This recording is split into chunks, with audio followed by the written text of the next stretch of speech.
what's good? Welcome back. Welcome back to another episode of the Parental Advisory Podcast. How's everybody doing?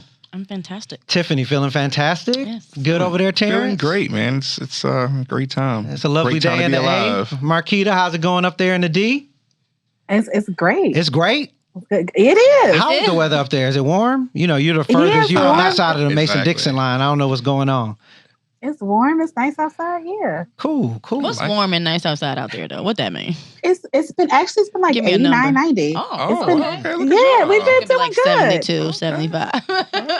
Nice. Well, good. I'm glad everybody is definitely doing well. This episode of the Parental Advisory is actually brought to you by South Seas. This is a shirt from the Bando brand. Hey. South Seas, you can find them on Instagram, South Seas 101. Like I said, it is a Black-owned clothing line out of Montgomery, Alabama. So really doing some good things, making strides. So as always, support Black business. South Seas 101 on Instagram. South with an S. South, yes, with an South. F. My bad. Yep, you're right. Thanks for calling me There out you on that go. because people would have been S-O-U-C-H. South. Like, I know it's South. Nah. South with an F. Yes. With an F. So, you know, as always, like I said, support Black business. So, but how's everybody been, man? What's been going on in your life? Tell me something good, something new, something fresh.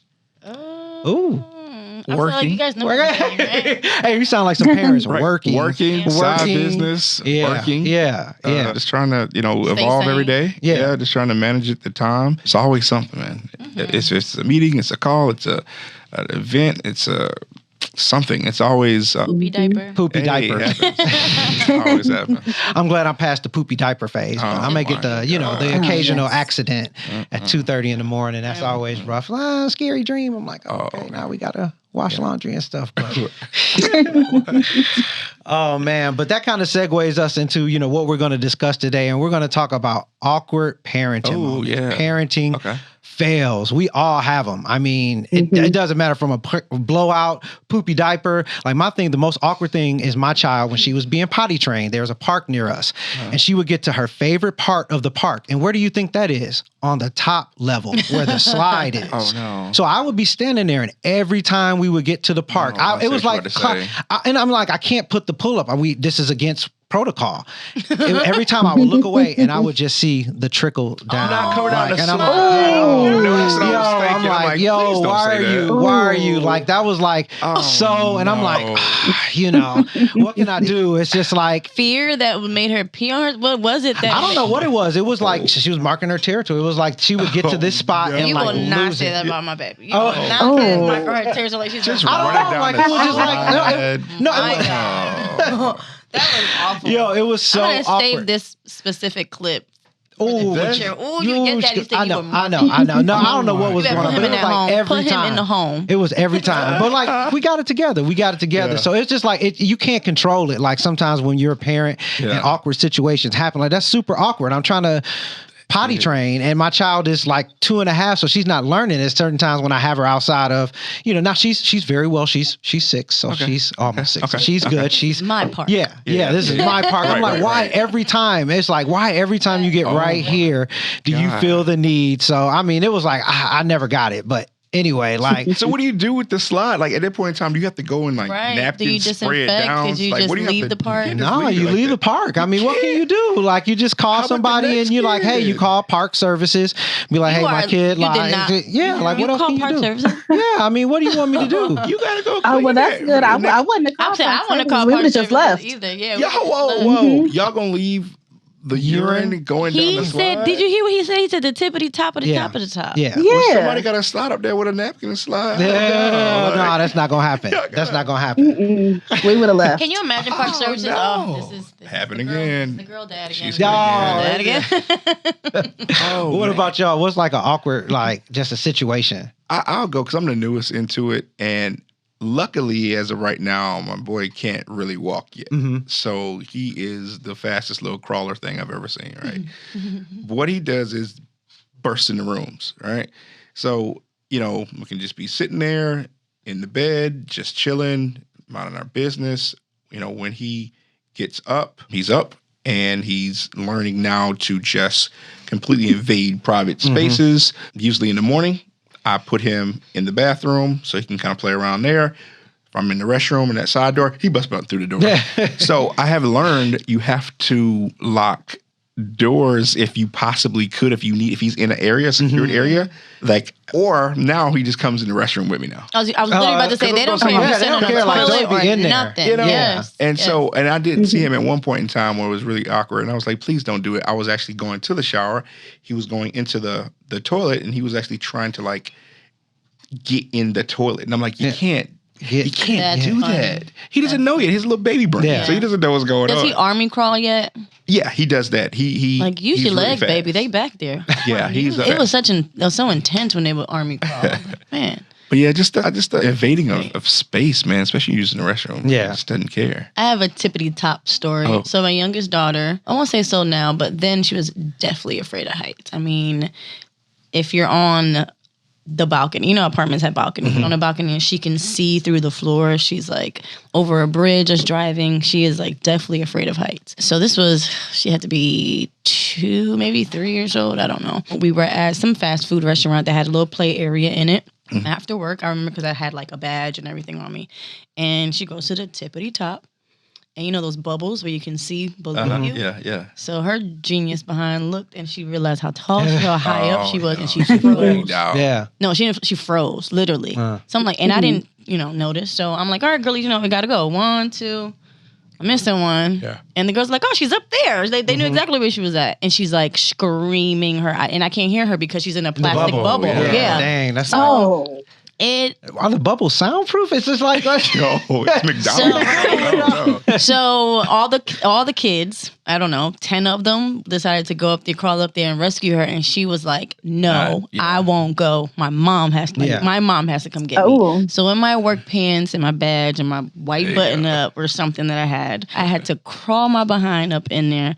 And mind you, all the kids aren't just watching; they all either in front of me or behind me. Now we up there like troops. All of us crawling all up there, and I had to get Ariana and put her on me like a monkey. She was like arms around me, her legs were around my waist, and I had to crawl back down. It's like never again. Oh my! Saved the day. Yeah, but you recovered though. You bounced back. That was we never went to that fast food, whatever fast food restaurant it was. It was such a scene that I never went there again. Absolutely not. So have y'all ever been out and like y'all kid have like cut up in a restaurant? Like how do you? Go ahead. I wouldn't say cut up per se, but what has actually happened, because he's pretty quiet. He sits there, he's good. But what this kid would do every blue moon is just scream to the top of his lungs. Yeah, because they're discovering their lungs. For no reason. Like, no one even said anything to you. You're just sitting there with your milk, eating some crackers or something, and he would just lean back, throw his head back, and just scream to the heavens. And I don't understand it, and it's embarrassing. So we tried to,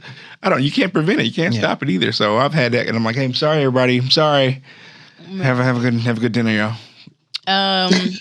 Puerto Rico, Hard Rock Cafe. I'll never forget this moment. First time the twins were seeing their grandmother, they were 1 in a double stroller. Mind you, their grandmother's Puerto Rican, so she's feeding them everything. She don't care, baby food or not. This is going in your mouth and you're eating. So they've been eating for hours at this point. Why are we going to Hard Rock? It's beyond me. So at Hard Rock, and I smelled something very intense. Oh no! And I'm like, what is that smell? Oh no! And I mean, for like a while, everyone around the table, because it was, their father and his family. Overcooked the refried beans. And I'm like, man, something smells really terrible. So I had to go to the bathroom. So I go to the bathroom, and I see a trail. Oh no! Of poop. Oh no! And when I follow it back, it's leading to my stroller. It's leading to my stroller. So I pick my one daughter up. It's not her. I pick the other one up, and now at least, she's gone. It's spent, and there's no way to like. What do I do? Put my hands on it. I'm picking her up, and now there's another trail leading to the bathroom. Oh golly, those beans, man, dude. So all of Hard Rock Cafe was sitting there scrubbing the floor. And this is right when we got there, so it was, we had to eat through it was hysterical. It was awful, but it was awful. Wow. But yes, Nilese laid it out in Hard Rock. Needless to say, no one was around us anymore, and they didn't see anybody around us. So it was like our own exclusive dinner at Hard Rock. Oh my goodness, Marquita, you haven't. What would you say? I'm trying to think of what my kids have done. They're actually surprisingly well behaved in public sometimes. My oldest, though, when she was younger, she would tell new information that she found out. So like, new information. So I don't remember how old she was. She must have been about 6 or something. And No, it was 4. It was 3. It was 3 or 4 because she was in preschool and we were talking. I don't know how we got on how babies come out, but I said, because she said, the doctor took me out your stomach. And I said, no. I said, I pushed you out of my vagina. And she goes, oh, you were okay with that? And I go, what? I didn't really have a choice in the matter. Like, that's just how it happened. And she goes, and then like, she kept coming back like, and you were okay with that? So then like, we go to dinner with my family and there she's like, you guys know babies come out of vaginas? And that's the topic of everything.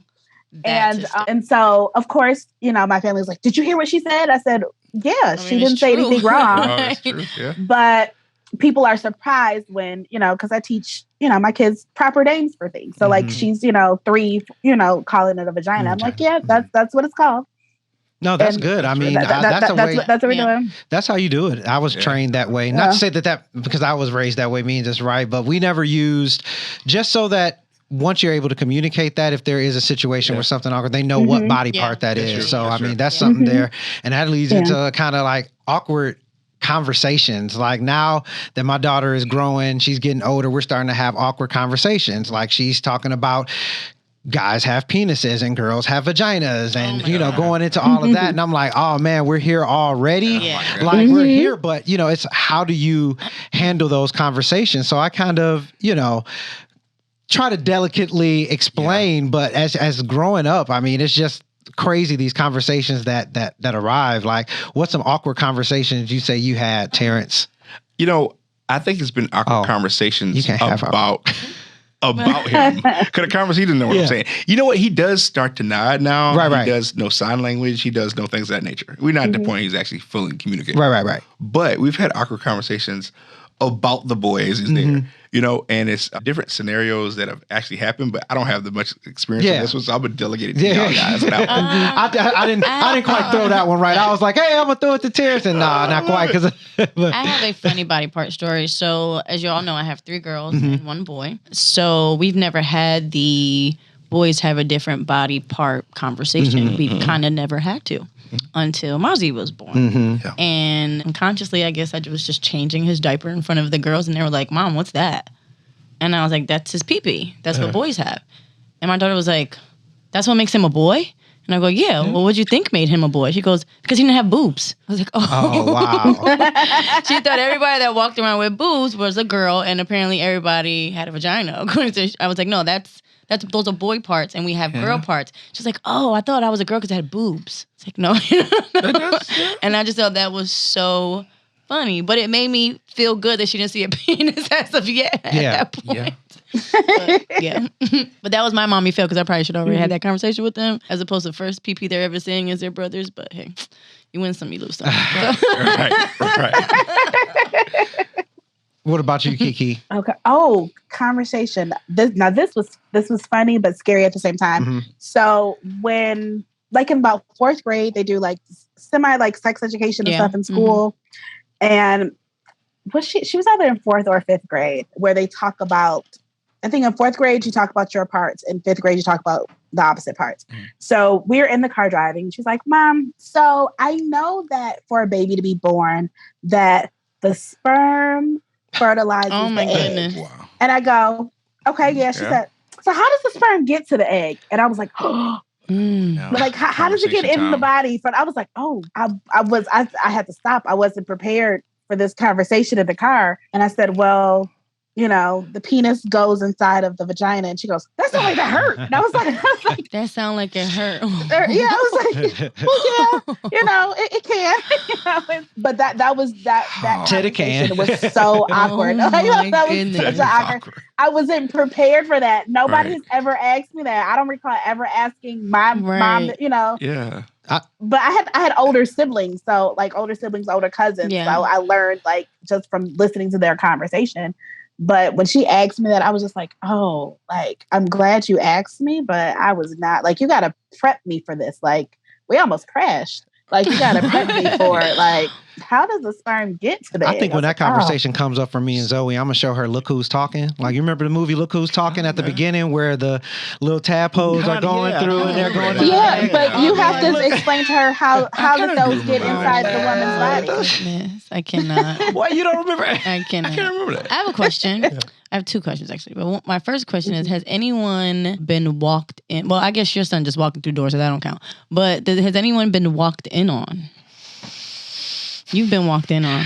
I feel it in the breath. Oh, God. Here you go. How did that go? What is... I didn't get walked in on in the. Are you walked in on what? I get walked in on in the toilet. I get walked in while you're in having the kitchen. sex. Have Zoe walked in on you while you were down dogging? She's never tickets to pound. She's never walked in while I was in the process of the act. She's walked in maybe like the next morning or something afterwards, and I'm just like, but she's never walked in the middle of that. Oh, no, okay. she That's normally good. sleeps. Yeah, I've never been like, Daddy, who's this? Oh shit! I'm sorry. So that leads to my next question. Sorry. So when you and Zoe mommy were together, right? Oh, and you can answer this too. When you and Zoe mommy were together and the baby was, I don't know, 1, 2, maybe 3 months old, you guys have never had sex with the baby remotely close to you or on the bed? Yeah, we did it. Yeah, for sure. Okay. For sure I had sex with the baby in the bed. I mean, put the baby in a bassinet on the side. Do what you got to do. Oh, they're sleeping? We got to keep it down. Keep it down, not, get those more quiet positions, not too much where it's like, let me stop. I mean, it's true, though. No, it's for real. Like, not where it's going to be like a bunch of slapping baby. And stuff. That's balance right there. It is balance. You are human. Yes, and you are human. Yes. Don't forget. You got needs. Absolutely. Yeah, I would probably be like deer in the headlights if that ever happened. I would just be like, I would freeze. I don't know how I would. It's scary. We froze. Oh, it's happened to like, you. Yeah. Tell us more. Like she was like 1.5, and she like kind of walked into her, and we didn't know until like she touched the foot. No, like it was like we gotta stop. Like, yeah, that's kind of funny. That's wild. Yeah. No sheets, nothing. Oh, poor baby. Oh my god. She should have what she saw. Like she was like one. Like she was wrestling. She just walked in. Like she can't talk. She just Oh, I've never been walked in on. Thank you, Lord. It's just, you haven't been walked in on? I've never been walked in on. I've never been walked in on. That's why you felt so comfortable asking that question. Yeah, but I've definitely done the do with the 2 on the bed. Absolutely. Okay. Yes. But no, I've never got a reversal to that one then. And I'm saying, whenever. But I've been afraid of being heard. Sorry. I've been afraid of being heard. Oh, I was heard, and my daughter.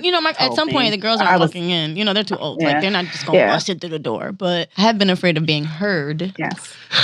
Here's my question. So let's say, give it to us, Terrence. Years from now, it has definitely years from now. Say, for example, you came home from work early, or I'm taking my mic off. I'm not ready. You decided to just come home because I needed to run an errand or something. Let me just drop by the house, and then you get in the house, and no one's supposed to be there, but your daughter is there. Oh my God! And some boyfriend or some guy that she's involved with, just say they're there. I don't even know what they're doing. Just say they're there. How would you react to that? That's hard for me to answer because of my lifestyle, meaning I don't go to work during the day. So they would have to have an immense amount of balls to even try to come in on a time that I'm not there, because you get what I'm saying? I come in and I, so that's hard for me to even say it at nighttime. The bottles are not bottling tonight. Again, that's hard because I got cameras everywhere. So that's just, maybe back in the day you could get away with that kind of shit. I remember sneaking out of my house. I remember letting a boy in, but they're also wearing Ring cameras. Right. Okay, we're not letting you get out of this. No, it's just all the cameras are there, and it still happened. In a car in a parking lot in the front, and you're at, the sections weren't popping that night. Just people, I don't know, maybe it was a recession or something, and then the bottles and the hookahs just weren't hitting, and you decided to come home a little early. That's an awkward scenario. How would you respond to that one? And they're in the midst of what? Because you're going to get a different response whether they're in the midst of something or they're just watching TV. If they're cutting class is one thing. If they're cutting class and fucking, that's 2 different things. Sorry. Maybe they're engaged with I would probably lose it. Yeah. If you want me to be perfectly honest. Like if I walked in and, my young child at 16 was being, I'd have to be in it, but it would be, definitely something where, because did that ever happen to you? Has that ever happened? Have you ever been to somebody's house and their parents walking back? Oh, yeah. Yeah. Oh, absolutely. I'm talking about, I have like a TV show, like hopped out a window. Like there was high school. But yeah, that was a scenario. I hope nobody's listening to this, but I know. Yeah. I made somebody hop off of my garage roof into the back of my pickup truck. Because my mom walked in. Okay. What kind of penis was you slinging that girls is hopping out of garage? I'm gonna need you to text me a name. Oh, you're gonna laugh too much. Who's that? Please don't tell me. We gotta protect the innocent. But yeah, that was probably like the wildest. Yeah, I'm sorry. Go ahead, Jared.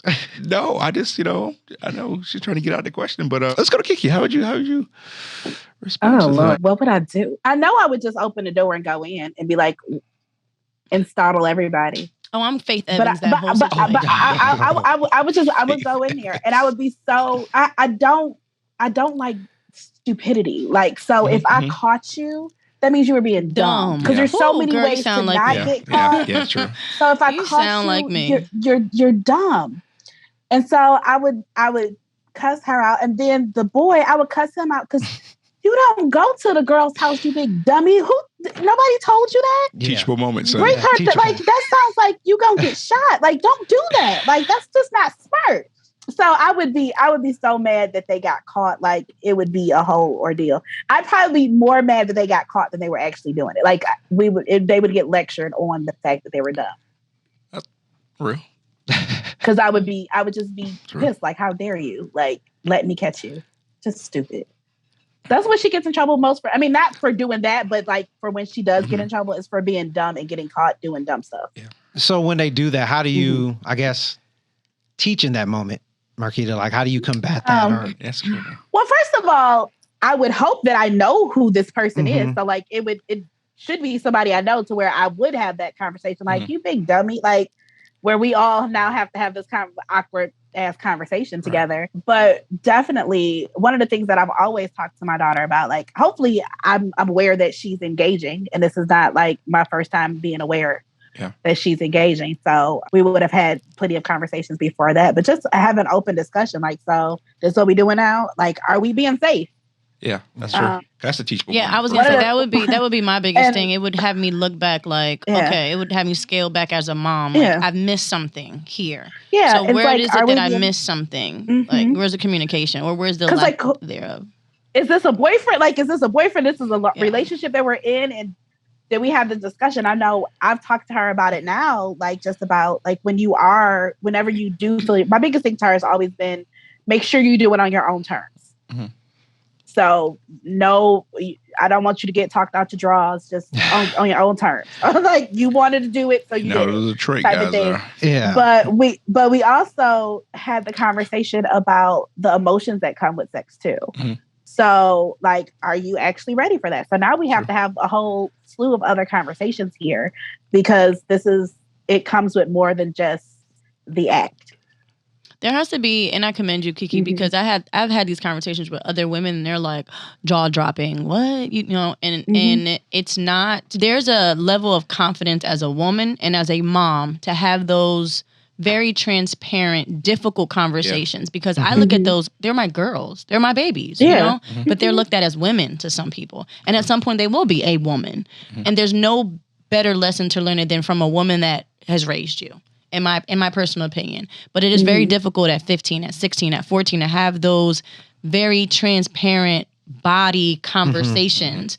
Because again, in my eyes, I'm looking at you like you're my baby girl. But in reality, I know we wear the same daggone bra size, So there's to have those very transparent conversations about sex and how it's going to make you feel and the result of that and how this can happen, it's very difficult. So it takes another side of you. And again, I commend you because I have yet to meet another mother that is raw like that. The way my girls call me raw. That is very raw like that. So I think that's really dope. Yeah. And don't you feel as if with today's society, everything's evolving and happening like faster than it did? For sure. Everything is accelerating. A lot more access. Yeah. I feel like these conversations that did happen, when you're talking birds and bees and those type of things about protection and being safe and diseases and, the consequences of these acts, I feel like, that conversation kind of happened, I'd say maybe probably 8th grade, 9th grade with a lot of people in my day. But I feel like that conversation needs to be had way earlier now because of all these different variables and access to internet and things of that nature, things they can see, influences. So that's something that is a tough conversation. But, from maybe a Kiki's Corner type of scenario in terms of, what is the kind of the proper or ideal age and way to communicate those type of things to help with the precautionary aspects of them? It starts as young as you want it to start, honestly. Yeah. There's always, it's important to be honest, because the moment that you lie to your child, they're never going to ask you another question. Yeah. So be honest and give a age appropriate response. So if your child asks you something at 4, you should still be honest. You won't give them the same answer as if they were 15, but you should tailor it to their age. And then I used to tell my daughter, I'd be like, I'm going to get back to you on that. Because if I didn't know how to answer it, I'm like, I need to regroup. Yeah. I need to, I'll get back. And I would always come back like, okay, so I thought about it. So based on what you asked me, this is the answer. And she would be cool with that, and sometimes I'd be like, and I'd like, I'll go into more detail when you're a little bit older, and she'd be okay with that because she knew that I would. So I was always been honest with her, give age appropriate, because if I don't tell her, somebody else is going to tell her. Yeah. No, and in the wonderful world of Google, and you don't even have to know how to spell. You can just ask Siri the question. She's going to find the answer somewhere. Find a answer. May not be the one that I want her to learn.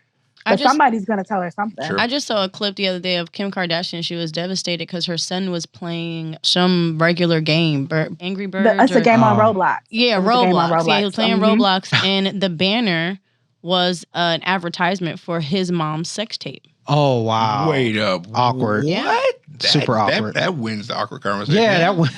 But he was 6. He's 6 or 7 or something like that. He's like, look, mommy, it's you. Oh, wow. And it was a banner advertising her sex tape on Roblox or what? I don't even know what the game is like that. But it's a kid game. Crazy, actually. Roblox got a lot of parts to it. So it does. So, but in saying that, look how much access even he has. At 6 years old, I was shooting ducks. I wasn't on an iPhone that has, those type of things that I could bump into by chance, So, but that's the change in the times now. That's where we are with that. So you got to be more comfortable talking. Right. Yeah. And that's good that you said age appropriate as well, having the age appropriate conversations with them, because I struggle with that, and being sure that you're making it make sense for the kid just will benefit them. So, I mean, you just have to realize that you're human, and you have to accept that. And when those conversations come, be truthful, be honest about it, so that you don't lose credibility with your child, because as they grow older and you lose that credibility, sometimes there can be a gap that's driven between you two. So however many kids you have, I mean, it's just a gap that can be driven in there though. So. Yeah. One more thing that we didn't touch on is as far as like parenting awkwardness or fails, what happens when you fail in a relationship? I've had that with me with a divorce a few years ago. And my daughters saw me in a different light. They saw a happy married mom to now I was in a slump and I'm divorced and single mom. Why didn't that relationship work? And for them, they didn't comprehend it because they weren't in the bedroom with us when we were fighting. They weren't in the bedroom when we were making up. They didn't decide that we were going to get a divorce. It was something that 2 people decided on, but it's affecting everyone. So to me, I failed. I may have not been the only person, but we still failed in that marriage together equally. That just is what it is. So I've had to be very transparent with them. And if someone treats you this way and it just doesn't go with, and a lot of children, they look at their parents like perfection, especially, when you're having these transparent conversation. Oh, she's so full of knowledge, So for me to come to my daughters like, mommy did X, Y, and Z, and mommy failed, and mommy didn't see, and mommy didn't. I think that was a very crucial part of our relationship where they trusted me a little bit more because I wasn't teaching them a lesson. I was more or less showing them, look how mommy dropped the ball. Mommy took an L here. And then they've seen my growth from there. And we talk about that often. They talk about the comparison of a lot of things that we've been through and, what we're experiencing now together. So not being afraid to you being transparent and saying, I was not right for doing this. And I probably should have done this, differently. And this is why that situation just didn't work. Yeah. Well, relationship, mine hasn't come yet. My conversation hasn't really come because she was so young when her and, me and her mother separated, but I know that those questions will come. And, you just have to be clear and honest about it. And, the good thing is that she can at least see parents now that get along in the co-parenting realm and not parents that are at odds. Because like you said, when they're coming up, they're not in the room to know the arguments and those conversations. Then, sometimes they're not of age to even comprehend what it is that's going on. So, even kind of just preparing yourself as they're growing, if that's your situation, is a good thing. Yeah. And one thing too that I think, works best for people. Not, I've had friends or colleagues and family who've been in situations that just didn't work out as a couple, but they still co-parenting together, and it's the best benefit that they have for their children. But to make sure to them it's not toxic, because the people who were in that relationship could actually hate each other, and they may not actually have, equal views or see things eye to eye, but you don't want to let that affect the relationship or the perception that your kid has on you. Yeah. Because, for example, if the mom's saying, your he's deadbeat, he's not doing anything, right? That's a negative connotation, negative stereotype, and they're going to hear that and they're going to believe that. Yeah. Then the same thing, if like your mom is a no good mom and she's not doing anything, you have that negativity that's only going to impact them in a way. I have an example of, just say, a associate that I know. A lot of conflict between the mom and dad. It's got so bad that the daughter actually had to go to therapy. Because of it, because it was a constant battle and using the daughter as a positioning tool, honestly, of visitation and seeing and child support and all that stuff. So, I think it's the best benefit of the actual kid, even if they don't like each other, put on a good show, put on a good front to make sure they're not bashing each other. That's definitely can affect the psyche of that kid. Big time. Because they feel they're to blame. Yeah, absolutely. Yeah, they feel they're the problem. If it wasn't for me, they wouldn't be in a situation right now. Exactly. Yeah, I can feel that. Yeah, I mean, that's definitely an awkward conversation that you have to have sometimes. But I just know when time, as time progresses and, you have these conversations, you just have to be honest. Like you said, Marquita, what would you say is a time to have a conversation if, mommy and daddy are no longer going to be together and they're going to separate? Like, how have you seen that positioned or impact kids? It all depends on how the parents' relationship afterwards. That's the biggest thing of what it depends on. If the parents are at odds and fighting all the time, that's exactly what it's going to be more traumatic for the kid. If the parents can get along, then that's always going to be better. It primarily depends on the parents. And then as the kid gets older, it will make parenting life easier if you get along, because kids will take advantage of every weak link ever. Absolutely. Oh, I can't do this here, and y'all don't talk to each other. All right, I'm going over here. Right. It's easy. It's super easy to do if you don't talk to each other and get along. Yeah, absolutely. Yeah. Well, good stuff. Good stuff, man. Good, funny stuff, some serious stuff, some light stuff. But, conversations and situations as parents, they're going to be awkward moments, and you just have to kind of face them and take them and, just learn from them. And, just remember, as always, you're human. You are human. So in those awkward moments, definitely be sure to just be honest, man. That's true. Any final thoughts for anybody? Any salutations? Good stuff. Learned some stuff today, too. I did, too. The Roblox thing. I don't know anything about it. That's crazy. Yeah. You guys are awesome parents. Oh, you're fantastic. All the parents listening are awesome parents, too. Hopefully you guys gained something from this, learned something. And as always, thank you guys for subscribing to the Parental Advisory Podcast. Thank you guys for the love that you show on the Instagram handle at the Parental Advisory Podcast. Like as I said, this episode was actually sponsored by South Seas. With the F. South Seas 101 on Instagram. You can check them out. Show love as always. Support Black business. Thank you guys for tuning in, and we will check you guys next week. Yes. Peace.